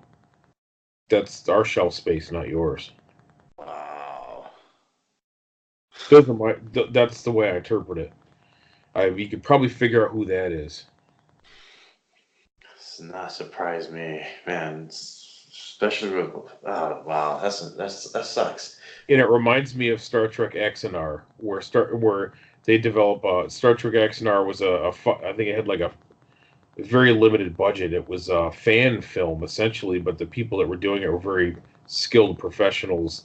They had some of the actors that had been on Star Trek, and things of that nature, and it was going to be a fantastic film. In fact, I think there's still a 30-minute feature on YouTube you can watch, and it was going to be all about like the beginning feuds between the Klingon Empire and the Federation, and talking about the origins of like they'd have like the various Starfleet craft like starships and how there was an arms race between the Klingon Empire and the Federation, and they would keep building stronger ships to counteract each other, and so it ended with like uh, Star Trek having the Constitution class, and then the Klingons having the D7 battle cruisers, Wow, that's cool. which would put you up to Captain Pike, Captain Kirk territory. And then Paramount or CBS or whoever walks in and says, you can't do that. You don't own the rights to that. While it was a fan film, we weren't going to make any money off of it. Yeah, see, You know, that's because of that and the way they Paramount basically neutered fans from creating like fan films. I think that's probably the biggest reason why I refuse to get CBS All Access to watch Discovery because I'm sure well, you're Discovery missing is out. a good I tell you, show. that is a great Uh, series. You missed a very good episode last night. yeah, but I don't like the idea of like I mean I understand why they did it, but look at Star Wars. While George Lucas was still heading Star Wars, he embraced the whole fan film segment of fandom. And I think didn't he do something where he like voted like the best fan film and did something to like promote it along with whatever Star Wars stuff, something like that. I I'd remember heard reading something about about that. that.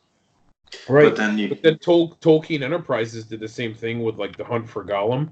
mm, Did you ever watch that film? I think the budget had like it was a $5,000 budget, wow, and it was nonprofit. It was totally fan for fans, and the Tolkien Enterprises said like, well, no, it's okay to proceed because they're not making any money off of it, right, and it lives up to the standards of our other films, like as far as story and mm. build helping promote that.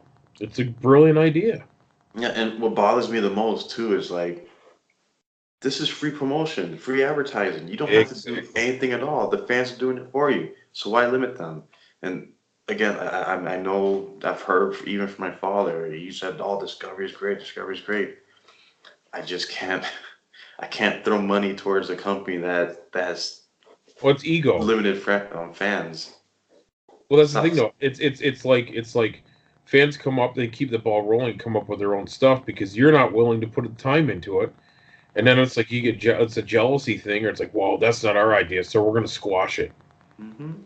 It's like, oh, now we gotta save corporate face and show that no, we can still put out the best stuff, and we're not gonna allow anyone to undermine us or um, I'm not gonna say undersell because they're not selling anything, but it's like, well, guess what, dude?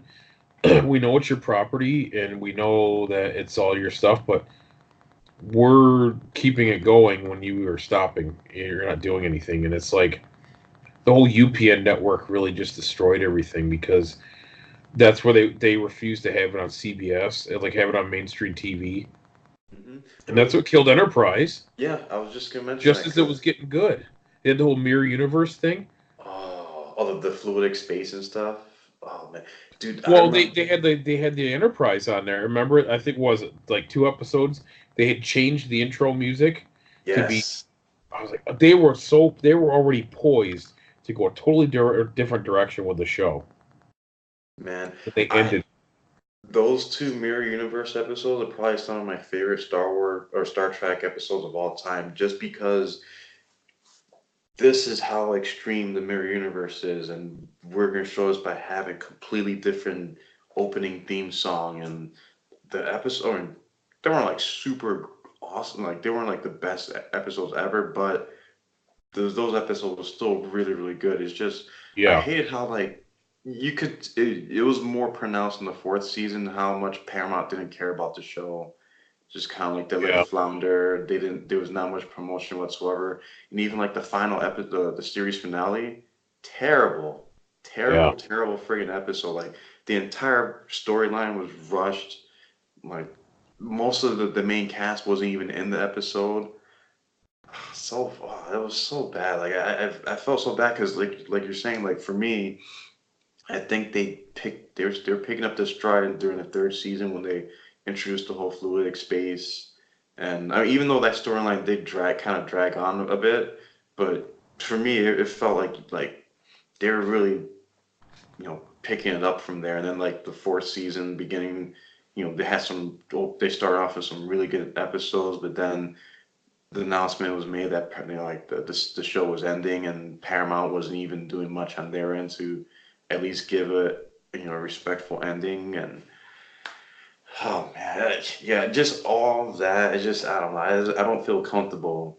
Like maybe they had Discovery on like not like like broadcast CBS instead of all access. That probably would have been a little bit easier to say. Okay, you know what? It's free. I'm not paying anything. I'll give it a shot. But I don't know. Maybe it's just me. Like maybe at some point I'll just say, you know what, screw it. I want to watch good Star Trek, and I'll just overlook the whole Paramount nonsense and watch it.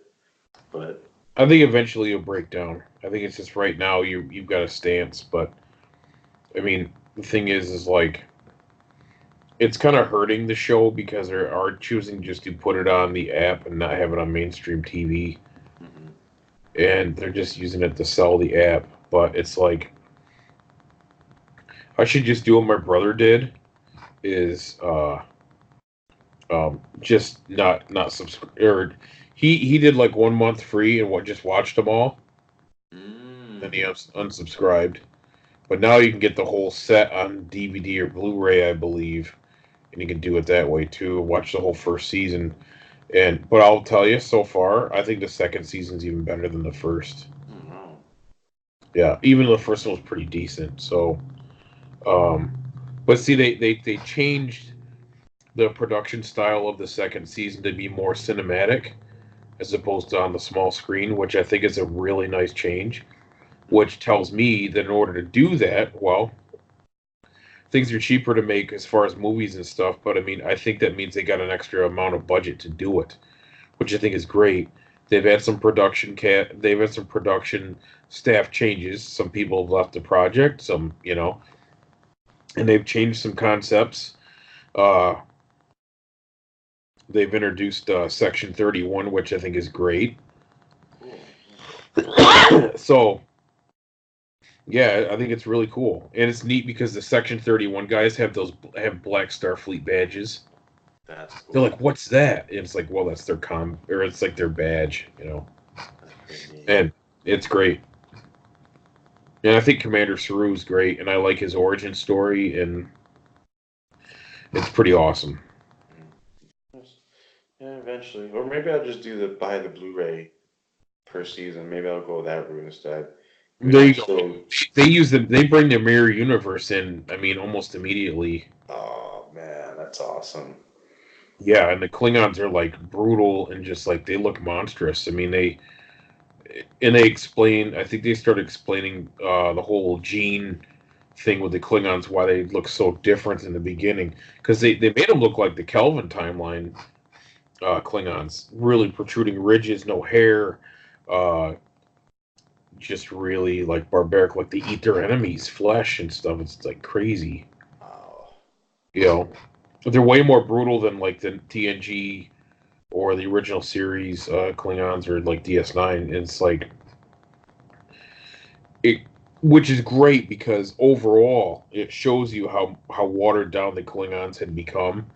And like by the time you get to like next generation DS9, they're like drunkards and like yeah. these old drunk guys that hold Klingon council. All they do is drink blood wine and eat like fresh targ or gok or whatever they like to eat or whatever And but this is like when they were like true warlike and brutal, just totally out for conquest. And you know, uh, there's their honor was to the point of being like killing machines, and they had the rituals that they would go through are so far greater and dedicated, and it's like they had like that ship. The Klingons had that ship that was essentially like a mausoleum type ship. That it's that remember they had that ship that like the Discovery came up upon, and they had a guy that was they had a guy in a spacesuit that was on the outside, and he had that sword, and I didn't fully understand it, but it was something where that like I think it was the captain that killed that guy. Oh no, it was Michael. It was the main character there, Michael. What was her last name on there, Ponch? On what show? Burnham, Michael Burnham.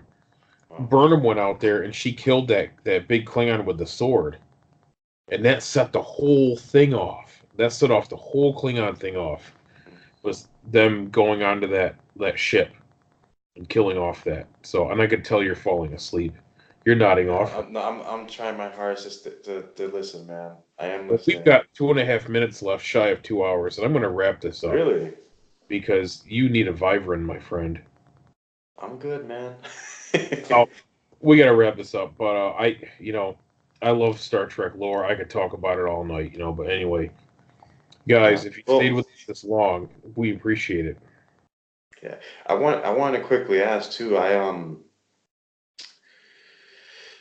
During a little hiatus when there were like as not as many episodes coming out, I was going back to listening to Jody's old podcast and was listening to the fan fiction theater.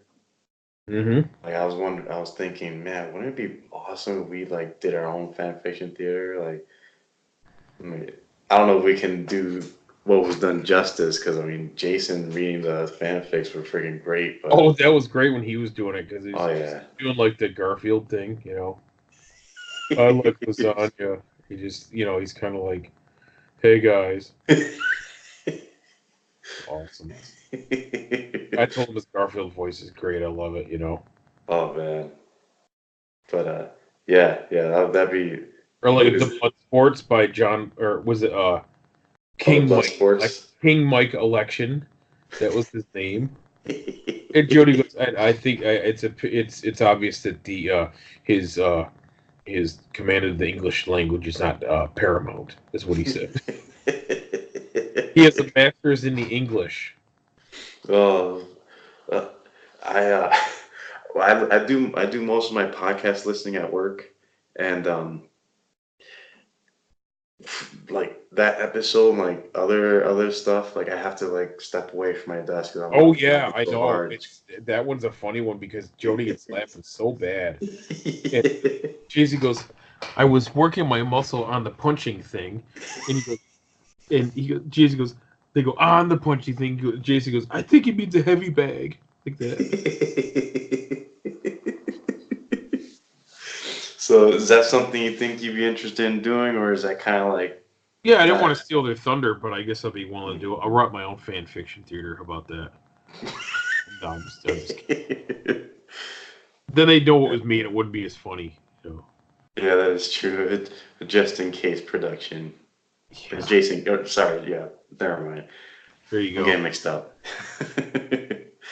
Anyway, yeah. Um, Okay, Zukas, go breathe your ammonia. You need to go to bed. So, uh, I love that shirt, by the way. Your bounty hunter shirt. oh, speaking of, there's well, I don't want to spoil too much, but yeah, there's some additional pieces I'm gonna be adding to your little care package I'll be sending your way. Okay. So Well, thank you. I have one yeah, started for you as well, by the way. I cool, didn't. man. Ooh. So yeah, one of them may or may not hypothetically be something you could wear on yourself. So I'll leave it at that. Wear on myself. Okay. Yes, you wear on your person. Nice, my person. So yeah, check out the Dream Theater album. I really want to hear what you think of it because I freaking love that. Whoa, what just happened? I don't know. That was strange. I gotta go check on that. But all right, guys. At any rate, it sounded like it came out of my son's room, so I gotta go check it out. All right. Anyway, okay, that's gonna do it, folks, for episode 43. And check out Case in Point on Twitter, on Facebook, Audio Boom, iTunes, Stitcher, and yeah. So that's gonna just about do it. We'll stay tuned. We're probably doing another episode next weekend. So episode 44 will be in your face before you know it. So, all right, guys, take care and have a good one.